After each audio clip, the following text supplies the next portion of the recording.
Kami adalah Bitcoin Goceng. Kami adalah channel yang melakukan pembelian Bitcoin ya. Setiap hari dengan nominal Rp5.000. Ya, itu informasi buat bagi yang pertama kali datang. Kalau Ya. sudah orang lama tidak perlu ulang-ulang. Iya dong.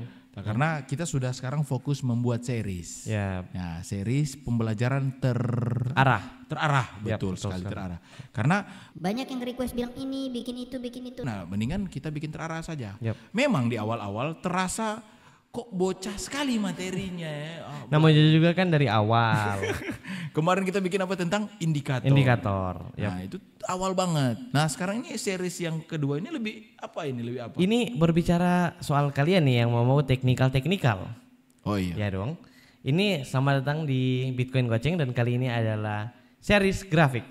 Kalau menurut Mbak referensi untuk membaca Sebenarnya gini, itu apakah dari yang mana, apakah titik awalnya itu Komunitas belajar bersama, penuh canda, penuh tawa, mari bergabung bersama. Together in knowledge, together in growth.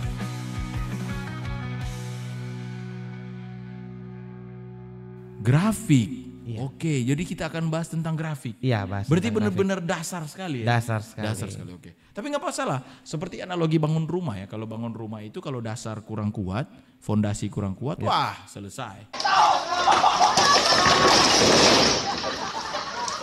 Jadi kalau dasar kuat mau bangun berapa tinggi, aman. Aman. Oke, gimana nih Bung? Nah, grafik itu kan ada beberapa terbagi berapa itu, Bung? Oh oke. Tipe-tipe ya? Iya, tipenya. Tipe-tipe. Nah oke. Jadi begini. Yang paling banyak orang lihat dan khususnya orang awam nih selalu lihat tentang itu. Yaitu candlestick. Candlestick. Oke, karena yang paling banyak orang pakai yang namanya candlestick. Iya. Candle itu apa? Nah, candle itu apa, Bung? Saya Lilin. Oh, lilin. Iya, jadi kenapa namanya candlestick? Itu karena candlenya lilin.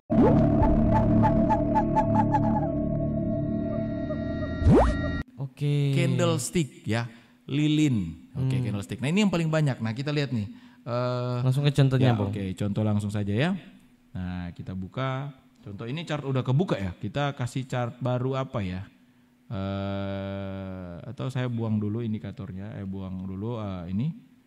Remove-nya gimana ini? Oke, katakanlah ini ya chart sekarang. Ya. Ini, tapi saya buang dulu aja guys supaya tidak mengganggu. Oke. Nah, oke. Ini adalah contoh candlestick. Saya zoom. Ya. Oke. Oke, kayak gini. Ini. Nah, kalau lihat yang warna merah berarti Itu kan menandakan turun apa? kan. Kalau hijau itu naik. Tapi ada banyak orang yang nggak tahu tentang ekor-ekor ini buat apa. Nah, itu, Bung. Nah, jadi kalau dia merah, itu artinya open di sini. Oke. Pernah naik ke sini. Ini pernah naik ke sini. Pernah turun ke sini, tapi close-nya di sini. Oh. Oke, saya ketik ya. Misalnya di sini berarti di sini ini open. Coba ketik open. Coba ketik open. Open. One. Oke. Kayak gini ya. Nah, ini opennya. Nah, berarti dia naik ke sini, pernah naik. Ini saya zoom lagi ya supaya lebih enak ya, lebih jelas. Ya. Oke. Nah, opennya di sini.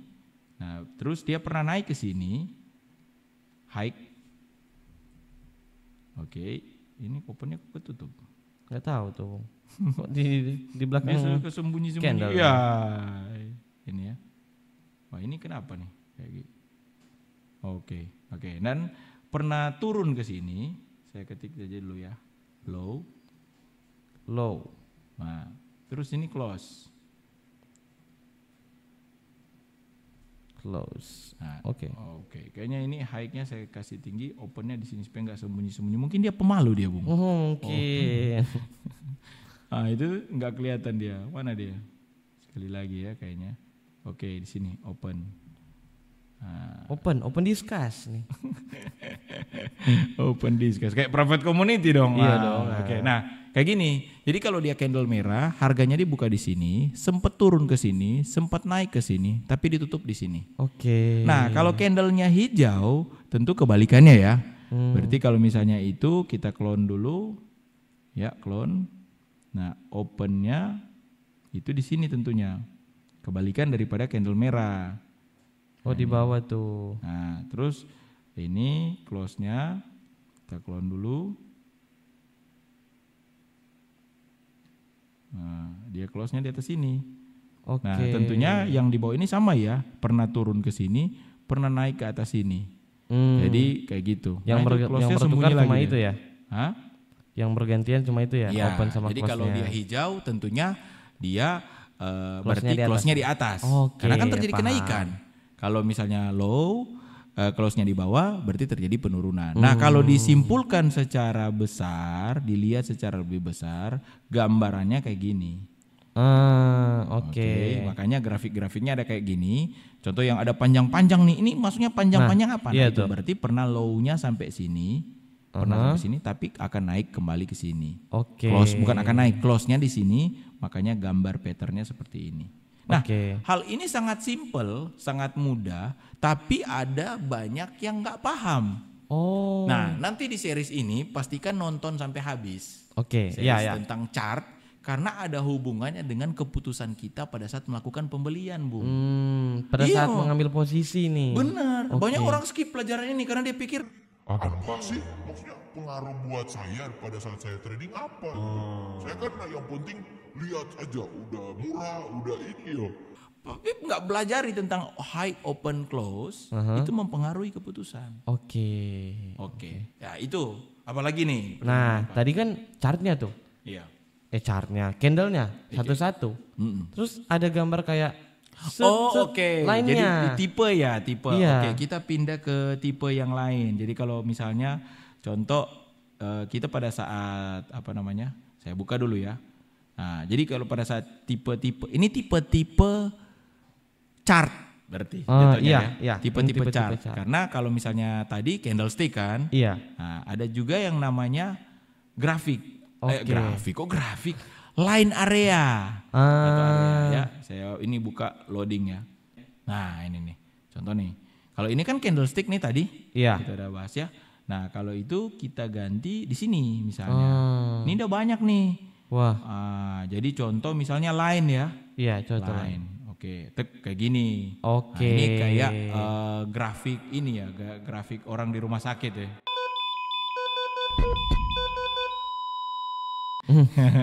Gitu ya, ke grafik. Nah, sebenarnya sejatinya mirip aja, tetapi kalau kenapa candlestick itu paling banyak kita pakai? Nah. Karena kalau kayak gini, kita kan bingung nih menentukan high low-nya di mana. On. Jadi dia langsung menunjukkan akumulatif, misalnya ini hari ini nih.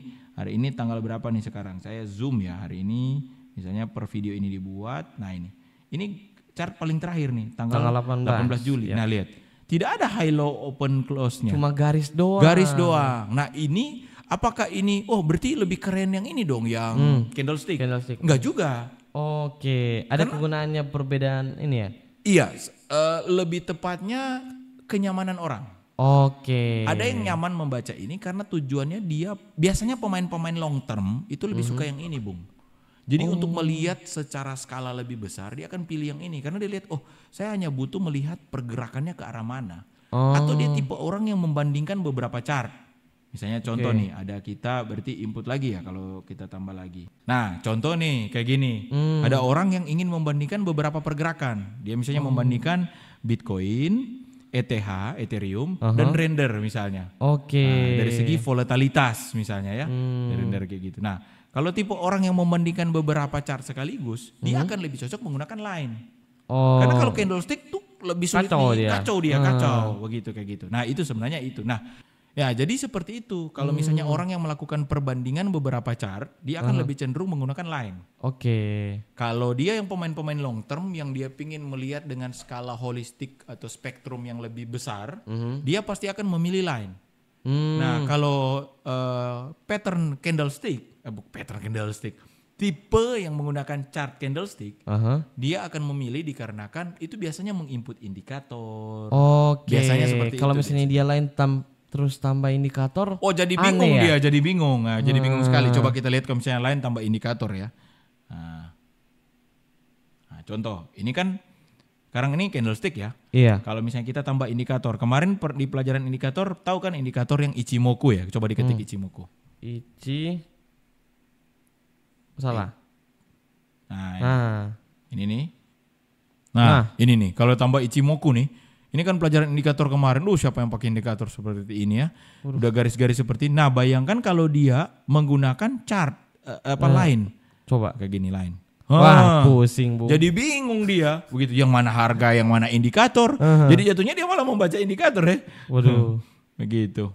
Nah, tadi kan pusing tuh saya melihat. Kalau misalnya line ditambah indikator, tambah bingung. Jadi intinya begini. Tidak bisa kita menghakimi orang yang trading menggunakan sesuatu yang terlihat kompleks. Tidak bisa. Jadi kalau misalnya ada orang yang menggunakan chart dia lebih condong suka ke line, ya silakan. Mungkin ada cara bacanya dia. Tapi memang kebanyakan orang membaca candlestick karena high low open close-nya kelihatan.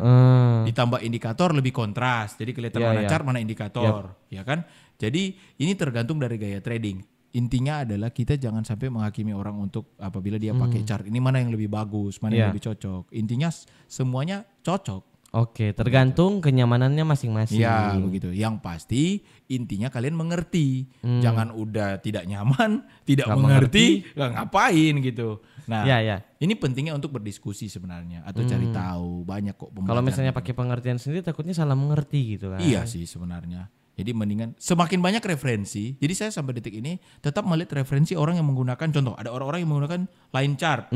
Apa sih kelebihannya? Saya tanya ke mereka, kalian lihat apa gitu, kayak kenapa kalian pakai gimana tuh kayak gitu. Jadi itu penting untuk referensi seperti itu.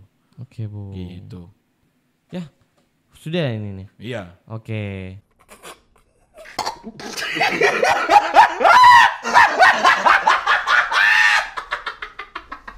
Makanya dibutuhkan private community ya, Bung ya. Iya, sebenarnya intinya private community itu bukan yang paling bagus. Artinya tempat yang paling bagus dalam artian sebuah komunitas yang paling jago ya bahas. Iya. Begitu. Menurut saya komunitas apapun punya kelemahan. Event yang paling mahal sekaligus itu pasti punya kelemahan. Yap, ada kelebihannya masing-masing juga. Iya, ada kelebihannya masing-masing ya tentunya ya. Jadi tapi intinya kalian harus punya tempat untuk berdiskusi. Iya, betul, Bung. Begitu. Karena hal simpel seperti ini masa kalian nggak tahu gitu. Dan bahkan sudah oke, kalau nggak tahu ya udah bisa tahu di Google gitu atau di YouTube. ChatGPT bisa juga. Iya, dan orang bilang pasti kalau cuma belajar tentang itu, ya dia bisa tahu di mana saja bisa tahu. Iya. Tapi problem terbesar dari sebuah terbesar adalah apa? Bung tahu. Apa tuh? Dia nggak sadar bahwa dia perlu tahu akan hal itu. Oh, oke. Langsung loncat materi dia. Nanti setelah setelah bingung, ternyata ini penting. Sudah habis duluan modalnya. Iya, makanya sebenarnya awareness itu. Nah, bagaimana dia ada orang yang bilang bahwa kamu harus tahu akan hal itu. Tentu selain mentor ada komunitas. Ya, ada teman-temannya. Seperti itu sih saya rasa. Ya, oke lah. Tapi bukan berarti kami ajak Anda untuk bergabung di private community, nggak usah. Anda nggak perlu ya. Betul. Anda yang udah expert, udah jago dan merasa bahwa lebih pintar, nggak usah. Gitu. Ini buat orang yang butuh. Betul. Gitu. Ya, oke lah. Oke. Sekian untuk konten kali ini. See you in the next series. Bye-bye. Together in growth, together in growth.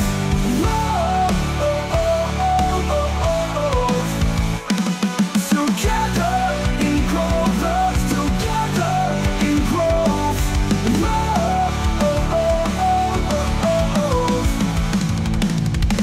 Terima kasih sudah menonton live kami. Bitcoingoceng.com.